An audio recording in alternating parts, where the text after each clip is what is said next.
hoye! Kisumu hoye! Kondele hoye! Amoso ujodurua! Jodurua untie! Jodurua umor! Bwana Yesu asifiwe!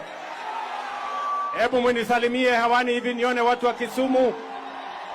Asanteni sana.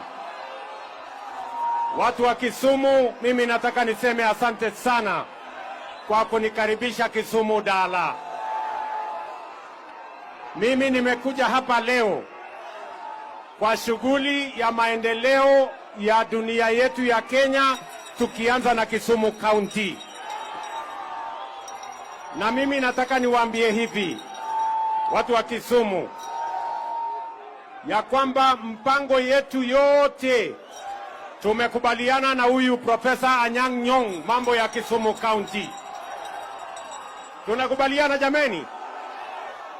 Mimi niliwaambia ya kwamba hapa kwenu tunajenga nyumba ya affordable housing, tuko na nyumba 2,400 inaendelea saa hizi. Nyumba ingine 10,000 itajengwa katika Kisumu County hii. Ndio vijana hawa wapate ajira na nyinyi mpate makao mazuri na tujenge uchumi wa taifa letu la Kenya. Mimi niliwaambia vile vile, na mimi nawashukuru sana, kilimo ya miwa imeendelea hii Kisumu mpaka leo. Hatujaagiza tena sukari kutoka nje, kwa sababu nyinyi watu ambao ni wakulima wa miwa mumefanya kazi mzuri. Mimi nimesimama mbele yenu kusema asante sana kwa wakulima wetu wa miwa, wametuzalishia chakula ya kutosha.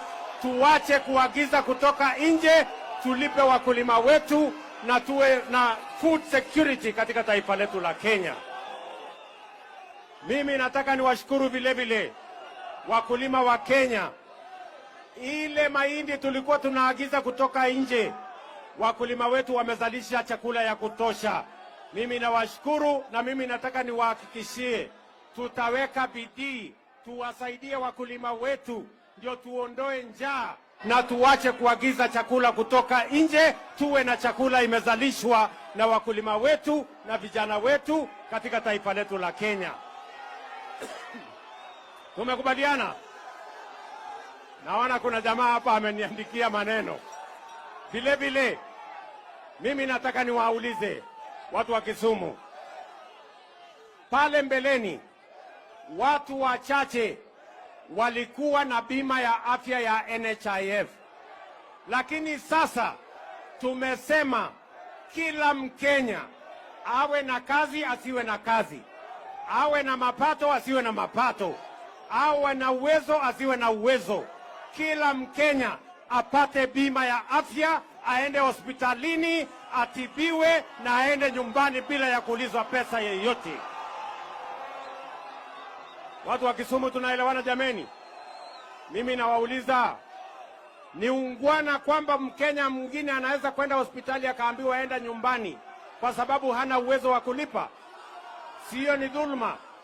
Na ndio tumesema under the new universal healthcare program, every citizen of Kenya will access healthcare, and we are going to make sure those who cannot afford to pay, the government of Kenya is going to pay for them so that we can have equity. William Ruto made his visit to Kondele, and that was massive, and according to me, that was significant in its own way. That is going to form the basis of this analysis here today. But before I do so, kindly, if this is the first time you're watching our videos, please make sure that you subscribe, like and comment, because that is the best support you can always give this channel. For those who want to support the channel, my number is always there. Thank you for those who've been coming through. May God bless you all. Now let me go ahead and talk about the visit of William Ruto to Kondele. Now, William Ruto received a massive visit to Kondele. That one we have all to accept that. And from this visit that William Ruto had there, it was significant in so many ways, because Kondele is not just a common place. When I compare it to the other places, it's compared to Githurai 45, where most of the Mount Kenya people, or even any leaders of this country, when they want to test their weight, to test their strength in the mountain region, they visit. So therefore, Kondele is not just any other place, but this is a Luo Nyanza spokes group. I mean, this is a group that speaks on behalf of the rest, because once they come together and assemble there, they speak the language that shows what is happening within Luo Nyanza. So therefore, this visit is very significant in its own way, and that is why I'm going to look at it here today. However, when I observed clearly what was happening, there's so many takeaways I took from there. And the first one from what I learned from this meeting of William Ruto is that the 2027 journey is very significant for William Ruto, and that things have really changed as far as the voting terrain is concerned. Now, the first thing I want to tell you is this. The tribal politics it's still going to speak in 2027. As we expected from the 2024 June occupation of Parliament, the calling for development projects, the calling for stop of lies, the calling for avoidance of deceit and conmanship in the country, calling for proper governance. We expected that from there, after people have come together to speak about all these things, the voting pattern is going to change, particularly from tribal politics to issue-based and performance-based politics. But now from Kondele's thing, the way people gathered there, that was very clear that still people are having a tribal mentality when it comes to our politics in the country. And therefore, all these other politicians who want to be president in this country, they must prepare themselves from their bases. Raila simply, before actually I go further, let me tell you that Raila did some simple things to William Ruto, giving him tribal kingpins. Hassan Joho, himself, Raila, Yukil Fambetso Paranya, people who are going to ensure that those areas, those tribal origins, those tribal regions are going to back William Ruto in 2027. It's very significant from what happened in Luo Nyanza, especially now that William Ruto was welcomed there warmly. Now let me tell you this. What made William Ruto be welcomed the way he was welcomed? It's simply because of his association with Raila Amolo Odinga. As so far as we speak, there's nothing significant that William Ruto has done to the people of Luo Nyanza.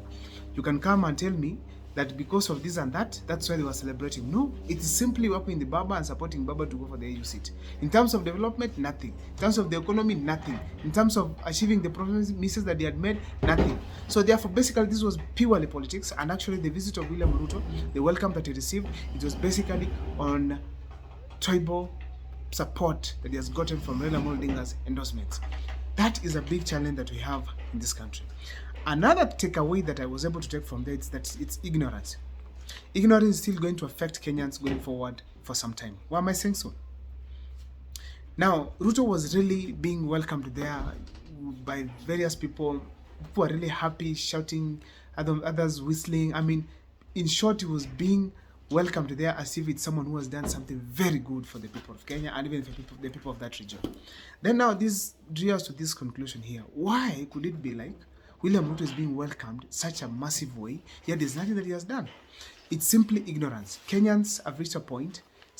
One of us has been appointed as a CS. That means very well that we are part of the government. We have been welcomed there. So it is our government. So let's welcome William Ruto. That is the most serious disease that we have in this country, and that is what we need to cure as a nation. To make matters more worse, it is that the youths who are also calling for proper governance from William Ruto, the youths who are in the streets, the youths, some of them who were killed during these times of streets, were there to celebrate William Ruto's coming back to Kondele. Were there to celebrate and shout on how he's good for this nation. Were there to listen Gladys Wanga tell people that Mbele iko sawa, meaning they are all prepared to support William Ruto come 2027. This is a clear indication that still as a country we have a problem to do with ignorance, which we have to finish.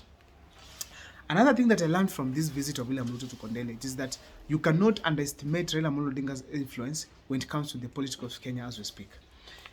However, there is some relief to these other political antagonists of William Ruto or competitors. In 2027, Raila Amolo Odinga will be, if he'll be elected to AU, he will not be actively involved in the Kenyan politics. That means probably the support that William Ruto has might not get it maximally, except from Luo Nyanza, unless also people change their mind.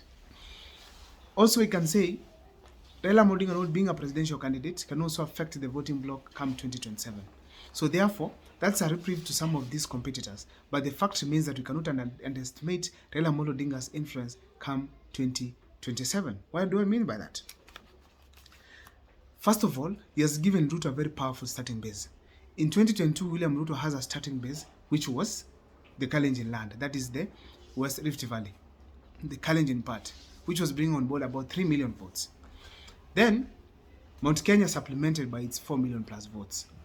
But now, assuming William Ruto has lost, assuming that he's going to start afresh to look for votes in Mount Kenya, it's very clear that William Ruto has now an additional group to his starting base. That is the Luo Nyanza.